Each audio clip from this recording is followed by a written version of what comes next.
আওয়ামী লীগের নিবন্ধন স্থগিত করে প্রজ্ঞাপন জারি করেছে নির্বাচন কমিশন। সন্ধ্যায় বৈঠকের পর কমিশনের সিনিয়র সচিব আক্তার আহমেদ এ তথ্য জানান। এর আগে প্রজ্ঞাপনের মাধ্যমে জুলাই গণহত্যার বিচার শেষ না হওয়া পর্যন্ত আওয়ামী লীগ ও এর অঙ্গ সহযোগী সংগঠনের সব কার্যক্রম নিষিদ্ধ করে প্রজ্ঞাপন জারি করে স্বরাষ্ট্র মন্ত্রণালয়। বিস্তারিত আব্দুর রহিমের রিপোর্টে। ছাত্র জনতার অভ্যুত্থানের মুখে 5ই আগস্ট পতন ঘটে আওয়ামী লীগ সরকারের। এরপর থেকে দলটিকে নিষেধাজ্ঞার দাবি তোলে অভ্যুত্থানে নেতৃত্ব দেওয়া ছাত্র জনতা ও বিভিন্ন রাজনৈতিক দল। জাতীয় নাগরিক পার্টির নেতৃত্বে ফের আন্দোলন শুরু হলে গত শনিবার জুলাই গণহত্যার দায়ে বিচার না হওয়া পর্যন্ত আওয়ামী লীগের সব কার্যক্রম নিষিদ্ধ করে অন্তর্বর্তী সরকার।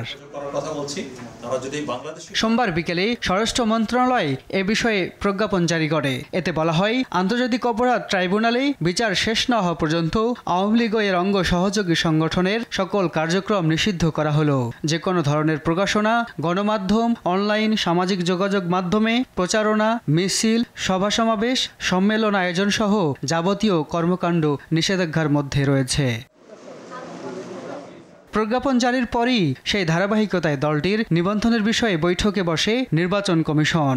বৈঠক শেষে দলটির নিবন্ধন স্থগিতের কথা জানান সচিব। বাংলাদেশ আওয়ামী লীগ এবং তার অঙ্গ সংগঠন এবং ভাতৃপ্রতিম সংগঠনগুলোর কার্যক্রম নিষিদ্ধ করেছে।